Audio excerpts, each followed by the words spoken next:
सोचिए जरा, अगर किसी को ये पता चले कि स्वर्ग पर राज करना उनका जन्मसिद्ध अधिकार है ना एक जबरदस्त ख्याल। आज हम कुछ ऐसे ही एक बहुत शक्तिशाली विचार को समझने वाले हैं, जो आध्यात्मिक संप्रभुता का एक सीधा रास्ता दिखाता है। आइए इस यात्रा पर साथ चलते हैं। अब ये जो लाइन है ना, ये सिर्फ एक वाक्य नहीं है, इसमें एक बहुत बहुत गहरा वादा छुपा है। ये दावा करता है कि एक दिव्य विरासत, एक डिवाइन इनहेरिटेंस हमारा इंतजार कर रही है। पर सवाल ये है कि इसका असली मतलब क्या है? ये शिव बाबा कौन है और स्वर्ग की राजाई आखिर होती कैसी है? चलिए एक एक करके इन सवालों के जवाब ढूंढते हैं। तो सबसे पहला सवाल, इस रास्ते की मंजिल क्या है? आखिर पहुंचना कहाँ है? तो जवाब है संप्रभुता या राजाई पाना। लेकिन देखिए, यहां एक बहुत बड़ा ट्विस्ट है। ये कोई ऐसी चीज नहीं है जिसे जीतना है, ये तो एक विरासत है। चलिए इसी को समझते हैं कि इसका मतलब क्या है। देखिए, इस पूरी फिलॉसफी का जो कोर आइडिया है ना, वो ये है कि आध्यात्मिक संप्रभुता कोई ऐसी चीज नहीं है जिसके लिए हमें लड़ना झगड़ना पड़े या कोई जंग लड़नी पड़े। नहीं, ये हमारा जन्मसिद्ध अधिकार है।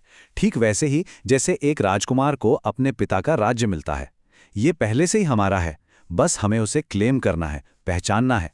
तो अब सवाल उठता है कि ये विरासत, ये वर्षा आखिर है क्या? क्या ये कोई जमीन जायदाद है, कोई खजाना है? नहीं, ये कोई सांसारिक धन दौलत नहीं, बल्कि एक दिव्य साम्राज्य पर, एक स्वर्गीय राज्य पर पूरा कंट्रोल है। ये चेतना की वो सबसे ऊंची अवस्था है जिसे अल्टीमेट स्पिरिचुअल डेस्टिनेशन माना जाता है। अच्छा, अब अगर बात विरासत की हो रही है तो जाहिर सी बात है, कोई देने वाला होगा और कोई लेने वाला। तो चलिए अब इस डिवाइन कनेक्शन को थोड़ा और गहराई से समझते हैं कि ये विरासत आखिर मिलती किससे है और किसको मिलती है। और यहीं पर इस पूरी फिलॉसफी का, कह सकते हैं, दिल हमारे सामने आता है। एक तरफ हैं शिव बाबा, जिन्हें दिव्य माता पिता या टीचर माना गया है, और दूसरी तरफ हैं हम, यानी बच्चे, जो उनकी आध्यात्मिक संतान हैं और इसीलिए नेचुरल उत्तराधिकारी हैं। तो ये कोई कॉम्प्लिकेटेड गुरु शिष्य वाला रिश्ता नहीं है, बल्कि एक बहुत ही सीधा, प्यार भरा, फैमिली वाला कनेक्शन है। और जानते हैं, ये पहचान, ये रियलाइजेशन ही गेम चेंजर है। जैसे ही कोई खुद को एक बच्चा या उत्तराधिकारी मान लेता है, इसका मतलब है कि वो अब बाहर कुछ नहीं ढूंढ रहा। उसे ये समझ आ जाता है कि वो अधिकार तो उसके अंदर ही है। ये कोई बाहर से मिलने वाली पावर नहीं है, ये एक इनर स्टेट है। ठीक है, बात समझ में आ गई। ये हमारा अधिकार है, पर इसे क्लेम कैसे करें, इसे हासिल कैसे करें? क्या इसका कोई तरीका है, कोई सीक्रेट मेथड है? तो जवाब है हाँ।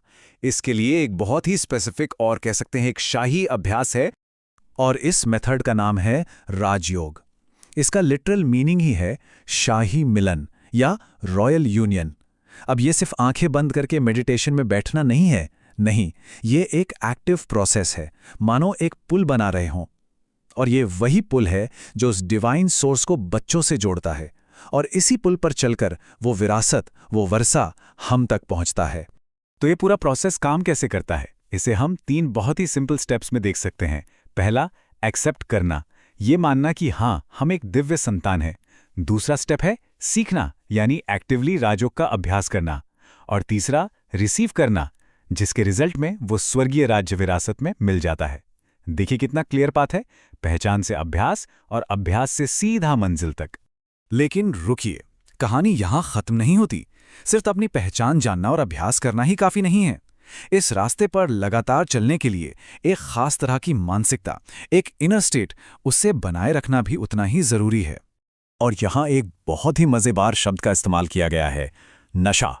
अब चौंकिए मत, ये कोई शराब या किसी और चीज का नशा नहीं है, ये है आध्यात्मिक जागरूकता का नशा। सोचकर देखिए, जब कोई किसी चीज को लेकर बहुत ज्यादा खुश या एक्साइटेड होता है, तो वो कैसे हर वक्त उसी के बारे में सोचता है। ये बिल्कुल वैसा ही है, अपनी डिवाइन आइडेंटिटी और अपनी उस महान डेस्टिनी के ख्याल में, उसके आनंद में लगातार डूबे रहना। तो सवाल ये है कि इस नशे की अवस्था को बनाए कैसे रखें और अपनी मंजिल तक पहुंचें कैसे। इसके लिए 2 बहुत ही जरूरी और एक्शन लेने वाले निर्देश दिए गए हैं। पहला इंस्ट्रक्शन है, बहुत खबरदारी से पढ़ना है। अब इसका मतलब सिर्फ पढ़ना नहीं है। खबरदारी से पढ़ने का मतलब है कि इस ज्ञान को ऊपर ऊपर से नहीं लेना, इसे बहुत गहराई से समझना है, इस पर सोचना है, मनन करना है, ताकि ये सिर्फ जानकारी ना रहे बल्कि अपना खुद का अनुभव बन जाए। और दूसरा निर्देश वो भी उतना ही जरूरी है, बहुत खबरदारी से पढ़ाना है। ये बहुत कमाल की बात है। ये बताता है कि ये ज्ञान सिर्फ अपने तक रखने के लिए नहीं है, इसे दूसरों के साथ शेयर करने की भी एक जिम्मेदारी है। क्योंकि कहते हैं ना, ज्ञान बांटने से ही बढ़ता है, और जब हम किसी को सिखाते हैं तो हमारी अपनी समझ भी और गहरी होती जाती है। तो इस पूरे रास्ते को अगर हम समराइज करें तो एक सिंपल सा फॉर्मूला बनता है। अपनी सच्ची पहचान को जानना, प्लस राजयोग का अभ्यास करना, प्लस उस आनंद की मानसिकता को बनाए रखना, और इन तीनों का टोटल क्या होता है? संप्रभुता, यानी अपनी अंदरूनी और बाहरी दुनिया के मालिक बनना। तो आखिर में हम एक सवाल के साथ इस चर्चा को यहीं रोकते हैं। जरा सोचिएगा, अपनी अंदरूनी दुनिया में महारत हासिल करके पूरी दुनिया को विरासत में पाने का आखिर असली मतलब क्या हो सकता है? ये एक ऐसा सवाल है जिसका जवाब शायद इस यात्रा पर चलकर ही मिलता है।